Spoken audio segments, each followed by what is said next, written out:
puso't naghihingalo. Ang lapis na ginamit sa kwento nating naudlot. Bawat buklat ng aklat binabalikan,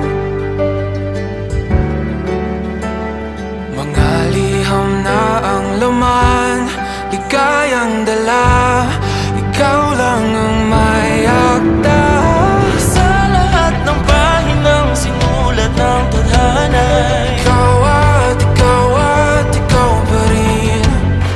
Ang yugtong paulit-ulit kong babalik-balikan. Sigaw ay ikaw pa rin. Patuloy kong panghawakan ang iyong mga salitang hindi na nakikita sa tingin ng iyong mga mata. Ngunit kung sarado na ang puso sa nadarama, pwede bang isipin mo kung bakit tayo nagsimula? Ating katotohanan ay naging isang nobelang winakasan ng pagtutudang di na nalabanan. Nais na maramdaman muli kung paano isulat ang pangalan mo. Ngunit bawat letra'y mahirap nang iguhit, dahil binubuo nila ang iyong mga pangako.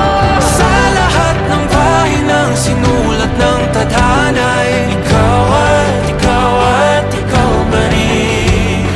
Ang yugtong paulit-ulit kong mabalik-balikan. Sigaw ay ikaw pa rin. Simula sa wakas na di matuklasan, babalik kung saan di na natagpuan ng mga matang nakatanaw sa umpisa ng yugtong di na sana naisulat pa. Simula sa wakas na di matuklasan, babalik kung saan di na natagpuan ang mga matang nakatanaw sa umpisa ng yugtong di na sana naisulat pa.